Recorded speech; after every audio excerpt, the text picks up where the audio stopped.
Welcome students. तो आज हमारा कम्प्लेक्स एनालिसिस में लेक्चर नंबर 5 है और आज हम बात करेंगे फंक्शन ऑफ कम्प्लेक्स वेरिएबल्स की। तो देखिए, उसके लिए हम क्या करते हैं, हमें कोई भी एक एस जो है सबसेट ले लेते हैं कम्प्लेक्स प्लेन से और हम एक फंक्शन डिफाइन करते हैं एस टू सी। अगर हम ठीक दैट इज़ अगर हमारे पास कोई भी एक z अगर हम एस सेट से लेते हैं तो उसके कॉरस्पॉन्डिंग हम एक यूनिक कम्प्लेक्स नंबर डिफाइन करेंगे एफ ऑफ जेड। तो इसे हम बोलते हैं कम्प्लेक्स फंक्शन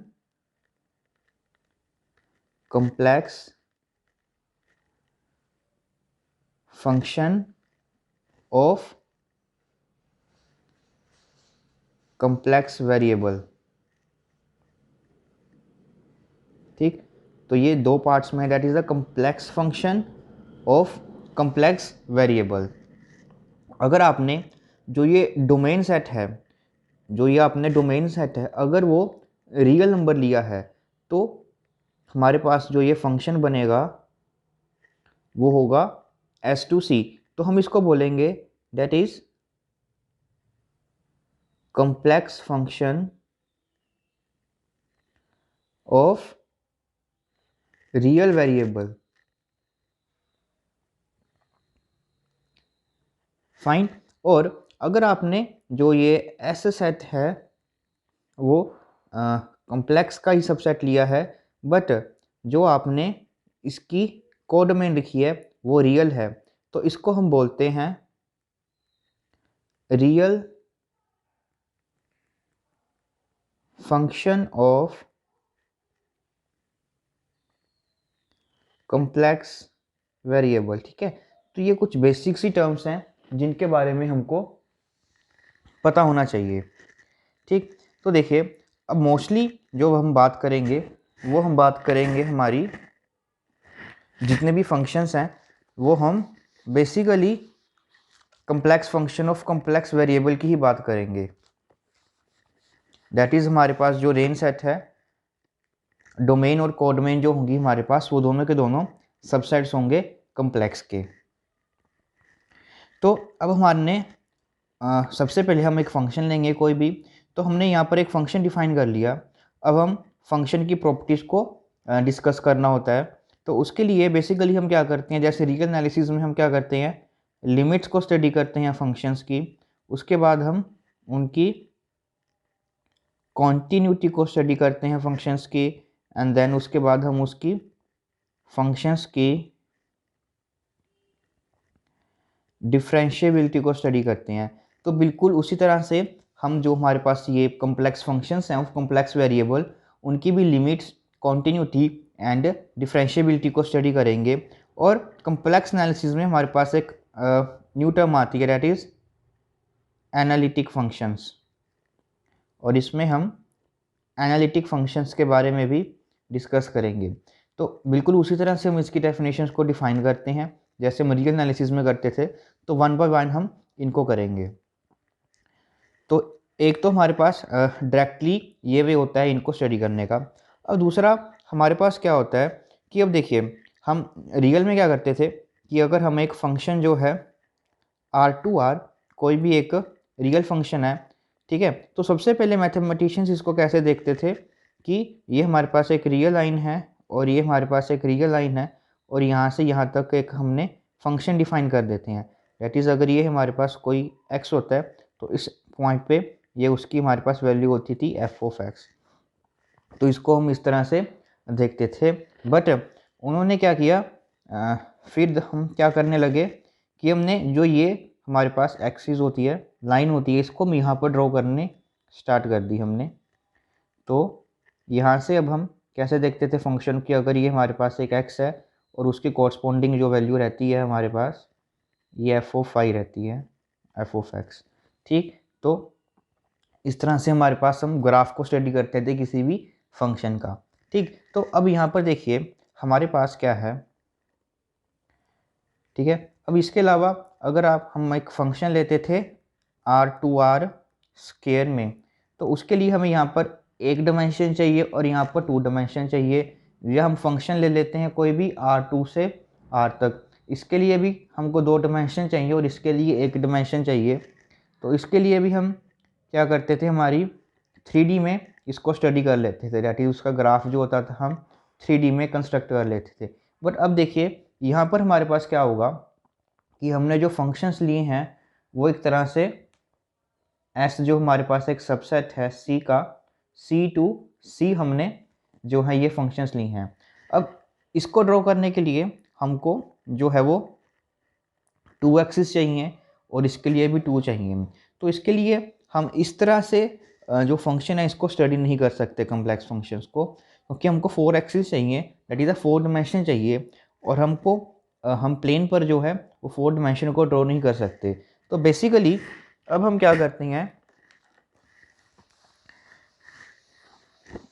इनके जो देखने का मेथड होता है हम इस तरह से करते हैं कि हम एक प्लेन लेते हैं हमारा ये वाला, जिसे हम ऐसे सबसेट लेंगे, इसमें हमारे पास डोमेन और ये रहेगी हमारे पास उसकी कोडोमेन। इस प्लेन को हम बोलते हैं जेड प्लेन और इस प्लेन को हम बोलते हैं डब्ल्यू प्लेन। और इसमें हम क्या करते हैं कि कोई भी एक आर्बिट्रली इस प्लेन में कोई भी पॉइंट होता है जेड, और इसकी इमेज जो होती है दैट इज़ ये हमारे पास ये फंक्शन है, और यहाँ पर हमारी ये एफ ऑफ जेड, ये हम इसको इस तरह से विजुलाइज करते हैं। और जो ये एफ ऑफ जेड पॉइंट होता है इस प्लेन में, हम इस पॉइंट को डिनोट करते हैं डब्ल्यू से इन जनरल में, दैट इज़ जेड, और यहाँ पर एफ ऑफ जेड पॉइंट को हम डिनोट करते हैं जनरली डब्ल्यू से। ये हमारा जेड प्लेन और ये हमारा डब्ल्यू प्लेन। तो बेसिकली हमारे पास यही एक वे होता है कि इनके ग्राफिक्स को, ग्राफ को देखने का, कि complex value of complex functions को इस तरह से हम ग्राफिकली व्यू इस वे में करेंगे, ठीक है। तो क्योंकि इसमें हमारे पास वो ग्राफ वाला जो रीगल एनालिसिस में हम करते हैं वो पॉसिबल नहीं है। और इसके बाद हमारी एक और चीज़ है, वो भी डिस्कस कर लेते हैं, इम्पोर्टेंट है। देखिए अब क्या होता है कि हमारे पास कोई भी एक कम्प्लेक्स फंक्शन है that is F S to C, और हमने जितना भी कम्प्लेक्स एनालिसिस है उसको एक्सटेंड किससे किया है, रियल एनालिसिस की हेल्प से ही हम इसको एक्सटेंड करते हैं। जो हम रियल एनालिसिस की डेफिनेशन है, कॉन्सेप्ट है, उसी की हेल्प से हम कम्प्लेक्स एनालिसिस को जो है एक्सटेंड करते हैं। तो इसको हम रियल में कैसे पढ़ते हैं, दैट इज़ अब देखिए यहाँ पर हम कोई भी एक जेड नंबर ले लेते हैं और यहाँ पर हमको क्या मिलेगा, एक नया कम्प्लेक्स नंबर z। तो यहाँ पर जो z है हम उसको रियल में अगर लिखेंगे दैट इज़ वो कैसा होगा, x प्लस आइटा वाई। और जो ये f ऑफ z हमारे पास एक कम्प्लेक्स नंबर होगा वो कैसा होगा, कुछ u प्लस आइटा v जैसा होगा। तो इन जनरल में हम क्या कह सकते हैं कि अगर हम S2S कोई भी एक कम्प्लेक्स फंक्शन लेते हैं दैट इज़, ठीक है, तो f of x plus iota y जो भी ये कम्प्लेक्स फंक्शन होता है हम इसको इस तरह से ब्रेक कर कर हमेशा लिख सकते हैं, that is u of x comma y plus iota v of x comma Y. और यहाँ पर जो हमारे पास ये u फंक्शन है, ठीक है, वो क्या फंक्शन है, वो हमारे पास एक तरह से एक रियल वैल्यूड फंक्शन बन गया ये x और y का, ठीक। तो अब देखिए, अब हम जैसे कि एग्जांपल्स लेते हैं, एग्जांपल की हेल्प से कि कैसे हम इसको स्टडी कर सकते हैं। देखिए अगर मैं एक f of z is equal to z square एक फंक्शन लेता हूँ, तो इसको स्टडी करने के लिए हम क्या करेंगे, इसको इस फॉर्म में लिखेंगे, दैट इज़ ये हमारा हो जाएगा f of x plus iota y, और ये जेड को हम एक्स प्लस आइटा वाई में लिख लेंगे दैट इज़ होल स्क्वायर। तो ये बन जाएगा हमारे पास X square minus Y square plus 2 iota X Y. तो यहाँ से हमें क्या मिला, दैट इज़ एक नया फंक्शन मिला u of x comma y is equal to x square minus y square, और v of x comma y हमको क्या मिला 2xy, ठीक। तो यहाँ तक मन क्लियर है कि अगर हमारे पास कोई भी एक complex function of complex variable का, हम उसको रियल और इसका ये इमेजिनरी पार्ट में ब्रेक कर सकते हैं इस तरह से। तो हमारा जो अब जो ये फंक्शन है that is f of x plus iota y जो है u of x comma y plus iota v of x comma y. तो जो ये फंक्शन है वो बिल्कुल इक्वलेंट हो गया हमारे पास किसके, इन दो फंक्शन से, that is u of x comma y. अब देख सकते हैं कि जो u of x comma y function है वो हमारा कहाँ से जाएगा, दैट इज़ आर टू ये आर जाएगा, और we of x comma Y जो फंक्शन है वो भी हमारे पास क्या है, R2 से R तक का, डैट इज़। तो जो ये फंक्शन की प्रॉपर्टीज़ हैं, जो बिहेवियर है, वो हम सभी ने रियल एनालिसिस में किया हुआ है। तो उनकी हेल्प से हम क्या कर सकते हैं, हमारे पास जो ये complex function of complex variable है, इनके बिहेवियर को हम स्टडी कर सकते हैं। तो बेसिकली जो ये कम्प्लेक्स फंक्शन होता है ये इक्वलेंट है हमारे पास इन दो फंक्शंस के। इट मीन्स हमारा काम जो है वो इजी हो गया। अगर हमको ये कम्प्लेक्स फंक्शन को स्टडी करना है, इसकी लिमिट, कॉन्टिन्यूटी, डिफरेंशिएबिलिटी के बारे में, हमने इसके बारे में पता करना है, तो हम क्या करेंगे कि जो ये U of x comma Y और we of x comma Y जो हमारे पास ये फंक्शन आएंगे, हम इन पर काम करेंगे, क्योंकि इन पर काम हमने पहले किया हुआ है, हमको ये आता है कि इनको कैसे स्टडी करते हैं। तो इसकी बिहेवियर की हेल्प से हम ये बता पाएंगे कि इस फंक्शन का बिहेवियर कैसा है।